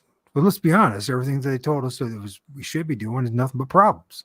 So why not just go the opposite direction at this point, right? And just because what would happen unlocking that door, turning that key, and not only do you know you're going to end up having, and I'm not talking about something that's psychological. I'm not even talking something that's spiritual. I'm talking something ultra dimensional, something that could happen to all of us, or to maybe our future, our posterity, our children or great grandchildren, right? There'll be a chance to, look the way we're designed. We're not designed. We stick out like such a sore thumb in this place. We're beyond being hybrids. We don't belong. The reason we don't belong here is because we are not who we're supposed to be. Right. We're not built for here. Right. And we were built to be more mystical, more magical. Everything about us is from the neck up. And these are just tools to help manifest that stuff. And I'm not talking. Absolutely. How do you say this without sounding like a new ager? Because I'm not a new ager, and I'm not part of any cult. I'm just as someone who's been developing critical thinking and asking the questions. It can only lead to a couple of things. There's something seriously wrong with this place, and it's not that the fact that there's things in the trees. Those things have been in those trees forever and a day. Absolutely. Right? I think they've always been here. Oh yeah. So what do we do about this? And once we start to realize that, it's not a question. You don't have to answer it now, but it's got to be a question that runs through your guy's head. What the hell do we do with this? Right. What do we do about this? Do we just give up? Do we keep this going? Do people realize where this is heading? Do they even realize where this is heading? Well, we can put proof out there. It's just putting a proof. And you're going to have people that say, well, that was faked. But when they're sitting there watching the same thing with you, there you go. You see what I see. Now we're obviously not all of us are going to come up with the same conclusion after we look at it. But we can agree to what's out there and what's not out there. But for starts, and we could, honestly, the only way people have to be willing to stop being afraid of the trees, of the woods. You're much, much more peril, but it's hard for people to believe this and see this. Going to the doctor's office, going to the mall, going to a restaurant. You're much more driving down the highway than you are. I'm not saying there's not dangers in the forest. You need to use some common sense, obviously. Absolutely. Some basics, rules for the place that you're at, right? You got to honor the place that you're in. Right. But at the same token, rules. You guys are still here. Listen, Jack was touched. The guys saw something in the trees. They saw freaking eye shine. They saw orbs. Now you say, Mike, well, how do you know that you weren't there? I bet my left testicle. You guys saw those things, right? I guarantee that my left, and I don't. I don't know what you guys did that night, but if what you're saying is that's everything I'm hearing is two dudes that really, because you can, the video is one bit of documentation, but it's still not the same thing. It's not the same thing. We don't have your eyes. The camera can never replace your eyes and what you guys experience, right? It's only a tool to share what you see or what you witness or what you're finding. Right.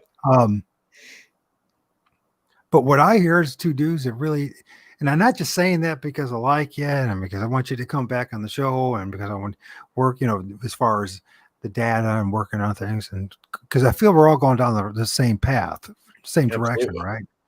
Right. And we needed to get as many other people to join us as possible and not be afraid of this. And so we got to blaze this trail. We have to, because listen, I know what people, I wrestle with myself, Yeah.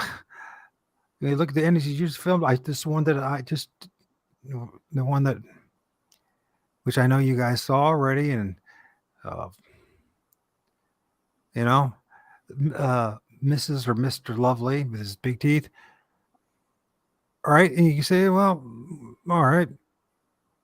Well, listen, there's a lot of people out to see this or saw this, or did they film this? They'd be scared to death. Right. They would shut down. Yet these things are all around us. So what am I trying to get at? I'm trying to get at here is you guys got very important work you're doing. I value you guys what you're doing. This is not, fanfare or, I find you entertaining or I like you as a person, that kind of stuff. You know what I mean? Although it's nice that you guys are likable. That's a big plus. The fact of the matter, what we care about is the research, right? And what's coming about. And you guys experienced something the other night that ties into what's going on. And believe me, from what I'm hearing, I would be shocked if not both of you, at least one of you, in the next 6 months, do not have a very close encounter with what we call the grass man. All right. If you're willing to be this open about things, it will happen. I will guarantee it's going to happen. That's what makes it. I guarantee that it's going to happen. It's not the number of miles you put on in the woods. It's not a number of places you go that's going to guarantee it. What's going to guarantee that you have an encounter? I know it sounds like I'm Mr. Know-It-All, but it's just based on, it's just common sense. It's just the truth. I mean, listen, it's not some new age thing either. I got to do this chant and I got to be positive vibes and all that. No, just you believing and being able to see. Right. That's much more powerful than any other rites and rituals that you'll ever perform. Right? You wanting to see and willing to see what is actually there, even if it doesn't add up to what they told you. Right. And that's pretty awesome. The experiences are the ones who are interested in what we're doing. And they're the ones that know from their own experiences that we're having experiences and they're watching us have the experiences, and they know that those kind of experiences happen, so it's like, that's probably the best way, I guess, for most people to really open their mind up and see what's going on and know that those are real experiences, are the ones that have had it. The ones that haven't had those experiences, they're the ones, most people, they don't know what to think of it. So they just kind of write it off or might not think it's true, but it seems like you, I'm sure that our experiences we had were authentic because of your experiences, and that people have them. So, that's the biggest thing with, people believing it and wanting to watch it because they've had their own. Absolutely. I think this is a lot more important. You get into this, right? You're going to there's numerous directions to go with this. Many people, unfortunately, they end up just going for the ego thing and they want to become their own little cult of personality, which I guarantee you is not the word way to go, only because it might feed your ego for a decade or maybe two. Oh, and the end will leave you very empty inside, especially when you knew that if you just went the path of truth, regardless of where it takes you, whether it takes you just to the basements of the Vatican or Washington, D.C. or whatever, or to just your backyard, if you're willing to pursue that and you're willing to be that kind of being that I believe we're all were meant to be before all this betrayal started happening, they convinced us. They convinced us that this is the normal human condition, to be betraying each other and to be screwing over each other and to be, this doggy dog world. The reason why a certain group of people, our ancestors, European ancestors, were able to take over the whole damn world because the rest of the world didn't operate like that. Right. Honor, integrity, and honesty was valued more than gold or land or anything else. Your honor meant more than anything. And these people had amazing experiences in life. Just imagine what this place must have been like 2,000 years ago. Oh, yeah. You see it in paintings. You see it in, obviously those people seen something to be able to draw what we're seeing today and be okay with it. Thanks, Ramona. Yeah. All right, guys, you're doing a good job. Thank you, Ramona. Yeah, I mean, you see in paintings from the 1500s, oil paintings, and they'll have a UFO up there flying by. It was normal for them. They might have a ghost, in their painting. It was normal to them. They might see a Bigfoot. That was normal to them. They can write it down and say, okay, yeah, we used to live, next door to these kind of beings. It was normal. Did you ever see the Ecuadorian plate of the guy carrying the head of a Bigfoot head, carrying the head of a Bigfoot Sasquatch head? Have you ever seen that one? I've never seen it.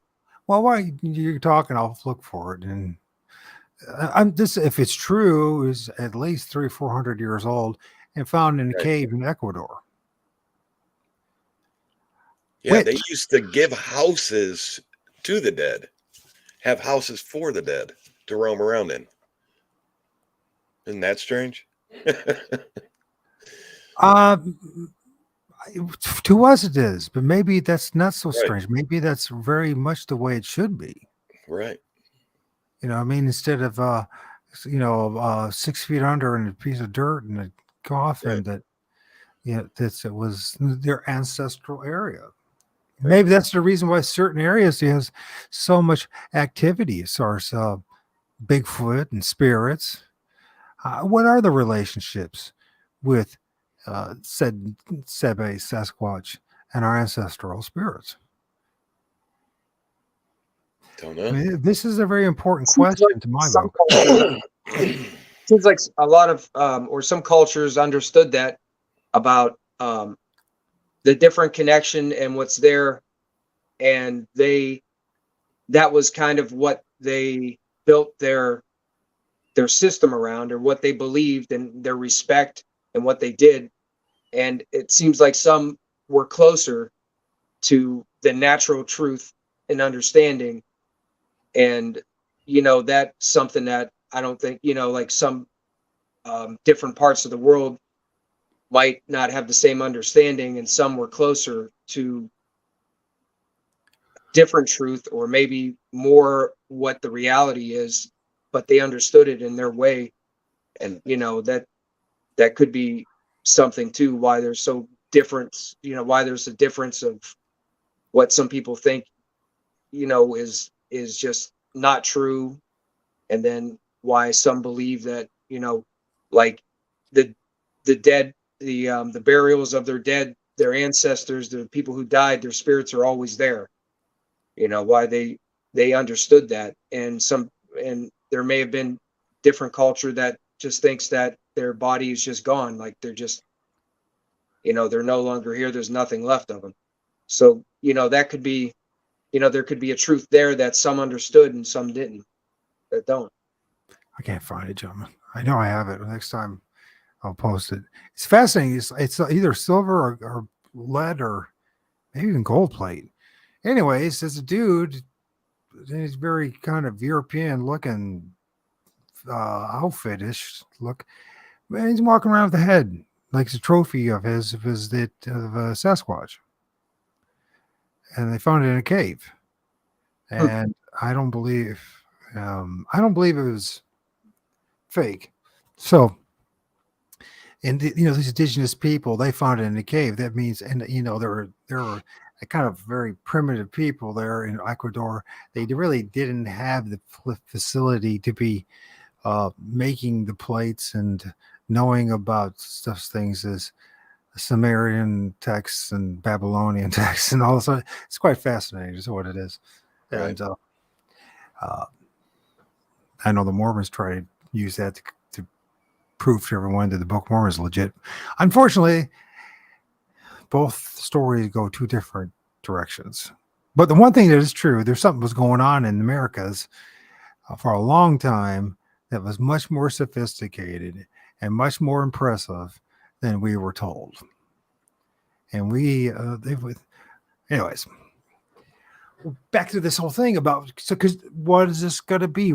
And here in North America, we're going to be dealing with ancestral regional spirits. And so the thing then becomes the question, how are we going to go about doing this? And what is our motives going to be? Are we just going to do this for entertainment? I'm not saying there's anything wrong with entertaining people while you're doing it. I think that's, if you got the stuff, I mean, you got something going on, cameraman, you and your crew, and with the mic, and so keep doing it, right? I value the entertainment side of things. You know what I mean? Right. I mean, you got the personality to do it, but the same token, I mean, I don't have it. I know I don't have it. I drive people nuts. But I'm the researcher, right? I'm the guy that observes. I'm the wallflower. I have my own role. But when we're doing this, why are we doing it? There's going to be an ultimate question. If you're a man that has any conscience or gal, you're going to be asked the question, why am I doing this? Right. You know what I mean? Because I think that the spirits are going to pay attention to what we're doing, sort of what our motives are, right? We talked about our intents earlier. Right. Mike brought it up. I think you brought it up as well. And our intent. And if our intent is to exploit this whole situation just to make a name for ourselves and get some money and just to sell t-shirts and mugs, which I'm not saying that any of that's wrong. You can certainly do that just to sponsor yourself to keep doing the research or whatever you choose to use it for. But it's very easy to get lost in this world, back into the matrix, back into the the same thing that kept us from the truth to begin with. Right. So if we're going to pursue this, we're going to have to there's a lot of philosophical, moral, theological, a lot of questions that will have to be addressed, and a lot of courage is going to have to be administered. You know what I'm saying? That's probably more courageous than worrying about if a 9-foot, 10-foot Sasquatch decides he wants to, rip your arm left. Right. Right. And it's as bad as that sounds, it does something. At least if he did that to you, you're not going to be around very long. So he can, it's not, right. It's another thing if you're going to spend the next 20, 30 years not doing this properly, kicking yourself in the, for not doing it properly, regretting it, or even having spiritual consequences, or what we call spiritual consequences. We just say these things that are popping out of the trees, that live in the trees, that, if they're paying attention to what we're doing and they see our motives, there could be a reason why certain people have such a negative effect about the consequence from this. You know what I mean? Right. Yeah. Oh, I got you. 100%.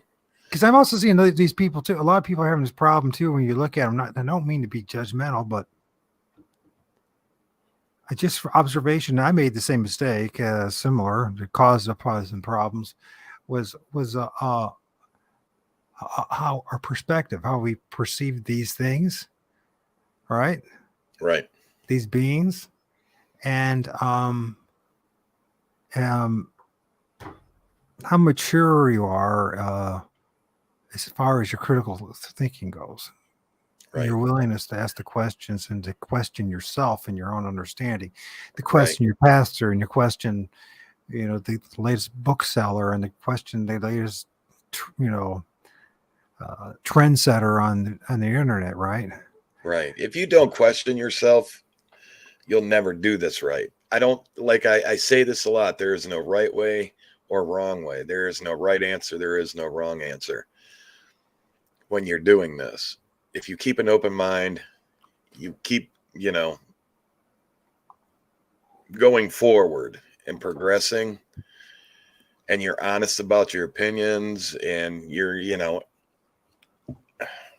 we could go out there and I could be like, yep, that black thing right there is a Bigfoot. There it is, guys. There's your Bigfoot. I don't do that. Right. That's unfair to everybody. That's unfair to the community, the Bigfoot community, the people that care in the Bigfoot community. That's unfair to everybody. But I think saying, are we doing this right? I hope so. I cannot tell you that we are doing it right.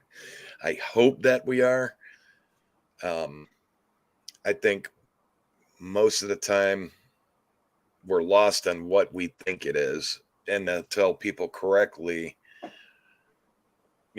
what it is. I don't think that we could give a correct answer to what it is. We can tell them our encounter. Yeah. I think it's about showing our experiences, telling what we see, Right. documenting it, letting others see it, and then hope down the road that this happens with other people. Like you said earlier, maybe this will happen with somebody else, but maybe we can lay that pavement for them, for years to come. 30 years from now, somebody might be like, you know what? There was some researchers that seen something just like you. Let me go see. Yep, right here. Watch this. Was this it? Yeah, that was it. Yeah. Well, here's the other thing. We're our own selves, our own journey. Where is this going to take us? How far do we take this? And this is listen, talk about creating your own personal portal to another dimension, another realm. I mean, as this goes on, I know, at least for me, in my experience, then I know several others who have similar. Everyone's different, but I will never be able to see the world the same as anybody around me. Right. I will not. I cannot. I cannot play in their sandbox anymore. Right. Nor do I want to. I find myself driving past woods, with the family and looking in the woods like, all right, do I see anything back there? And I'll be like, what are you doing? I find talking to them whenever I'm even driving sometimes, or if I'm out in the woods, I find myself talking to whoever's there, just openly communicating, sometimes to myself, but I have a feeling that those things are what actually build the connection with you and what's there. Right. Maybe not everything, but I definitely feel like there's some entities or beings or whatever you want to say is there, but I think they can understand you even if you're not necessarily right there speaking to them. Right. And I hope with what we got out of West Branch, all of our evidence, there's more teams going in. They were in chat the other night talking about how they were going in, and there's a couple, like 3 or 4 groups that go in there. And I asked them, I said, man, don't tear the place up and let me see your evidence, so we can match it together and maybe come up with an idea, And they were like, oh, that's great. Yeah. I mean, that's how we first started talking and getting to, work together, was because we started talking about our experiences in West Branch and sharing what we captured and what we documented. Mm-hmm. Those, like, it just started coming together, especially what I was seeing, what I thought I would be doing as far as doing paranormal research. West Branch took it a different direction than I expected. And then that's when, I learned about what Jack and his team were doing, and he knew about some of the things I was doing and what I heard. And then, it just kind of like was about sharing our experiences, and then it just led to working together. Right. And I think that's the only way that any of us are going to come up with something. Is just share your material, share your spots. Don't hide it, man. Why? We're all in a community trying to figure out the same thing. Well, the right people doing the right things are trying to figure out the same thing for a great community. Right. And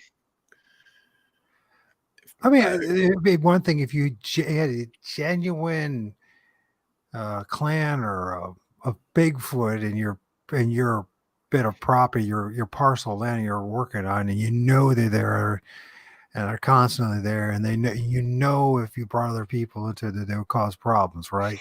But I don't think that's where most of us what we're going through, and most of us don't have that place, and we're never. It's a good chance we're not going to have that place.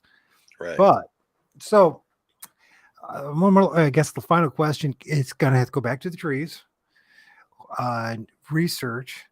Now that you've had this affirmation of something popping out of the trees, how are you going to approach this with your research the next time around? I mean, are we going to start looking, spend at least as equal amount of time looking up the trees as we do down now, instead of kind of, you know what I'm saying? I'll bring a camera for it and do the same, look up, look around, look up, look around. Yeah, like the signs, if we see the signs, just like seeing something go up the tree, then it might be a matter of, if you want to try to understand it, maybe document it, having some equipment. Like, I'm upgrading my equipment. I just got a thermal camera, which is coming, and I got the black light. So I have more tools. So if which thermal camera did you get? I don't remember the exact name of it, but I could show you sometime. I could send you what I got. But I'm gonna make sure I keep more equipment with me. So next time, I was a little late than recommending the Aurora, wasn't I? Yeah. Oh well. Yeah, but like, it's a good one to get, though. If I see something happen and experience like that again, which there was another time where something went up a tree when we did that little experiment, Jack, where we did that, you call it the rite of passage. I saw something go up a tree that night, and it looked like some kind of a mist-like shape go up the tree. So next time something like that happens, I'm going to make sure I have my thermal with me, and I'm going to look and see if I got any heat signatures. Maybe get my black light out now that I'm going to keep on me, and I'm going to look on the ground and see if there's anything on the ground. So, having some extra equipment too to help, further documenting some things is key. Yeah. Here's another thing to think about as well, as the tools and all that, is perspective as well. Like the entity that I'm showing you guys, I believe it's an entity. It's not that big. It might, at first glance, for somebody who's maybe not trained to look at a tree very often, it's not that big. It's probably, if we're lucky, a couple feet, if that, from head to toe type of thing, right? All we're doing is seeing is a bit of the hand and the head popping out of a tree. I guess my point being this, now whether you agree with me or not that is something, and time goes on, you're going to have more and more of what you had the other night. So the perspective I've discovered too is stop looking for things that are 9 foot tall all the time and look and accept things that might be only 9 inches tall or 9 centimeters tall, and change one's perspective. Don't miss the small stuff. Right. Because the small stuff could also someday actually be the big stuff. Absolutely. Mm-hmm. If it's orb eventually turns into a 9 foot Bigfoot, And of course, we have no idea how that happens. Well, what would happen? Well, the question that always arises in every serious researcher's mind is, what if the portal opened up for me? Would I walk in it?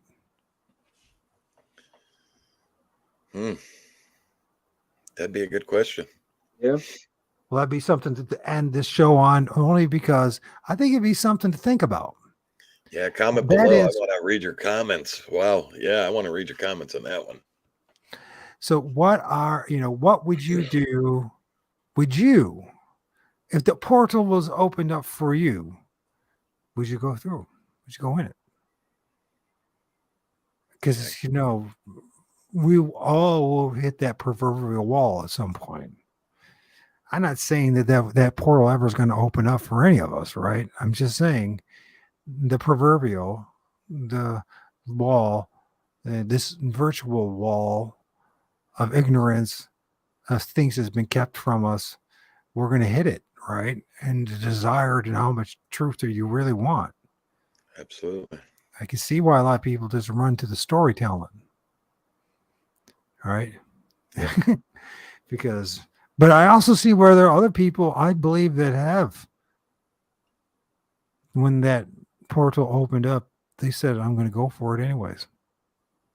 Yeah. And it's like, we don't know anything about what happens to the other side. Well, we don't. Maybe that's what the Mayas did. What happened to them? There one day, gone next. God knows. Who knows? But there's a lot of questions. So, gentlemen, thank you very much. Once again, the CameraMan on YouTube. And then, of course, thank you for having me. Mike, MT Paranormal Life. And the combination is a killer, I think. Awesome. I think the last show you guys did, perfect.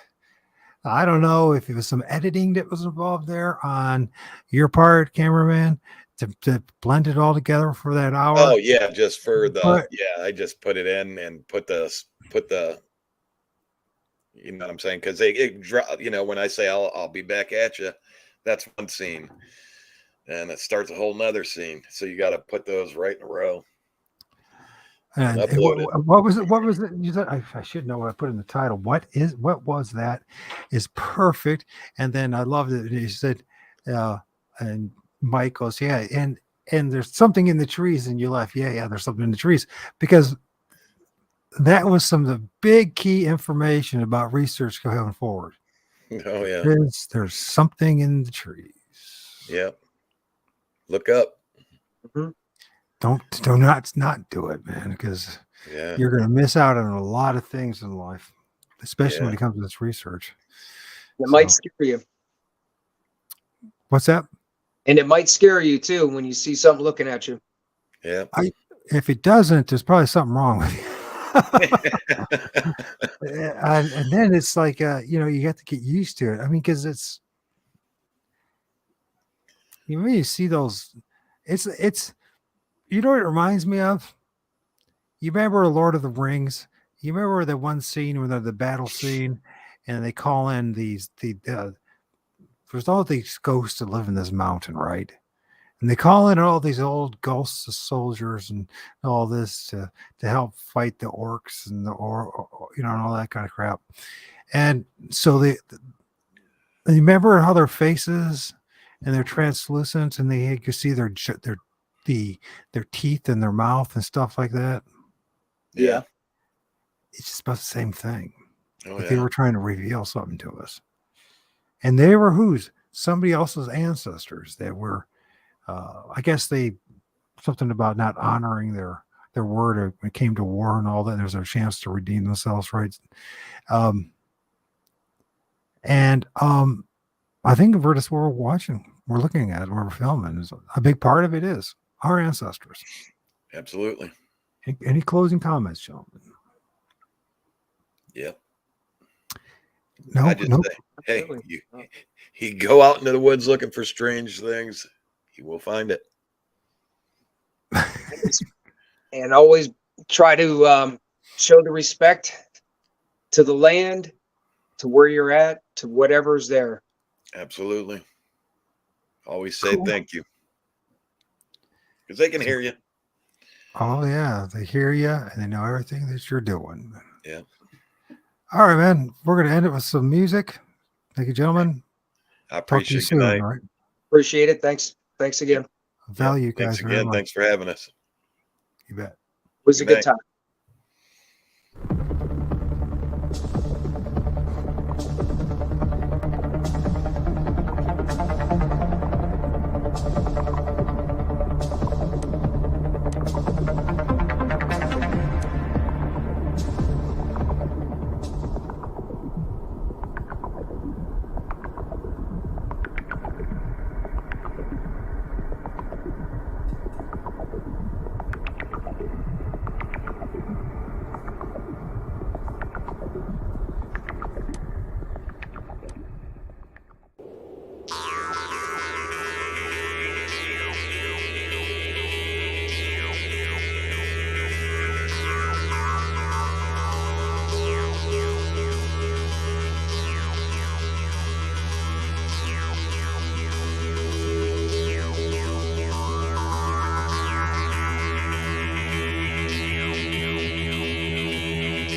going to try, go all the way.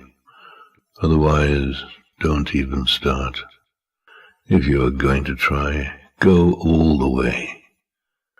This could mean losing girlfriends, wives, relatives, jobs, and maybe your mind.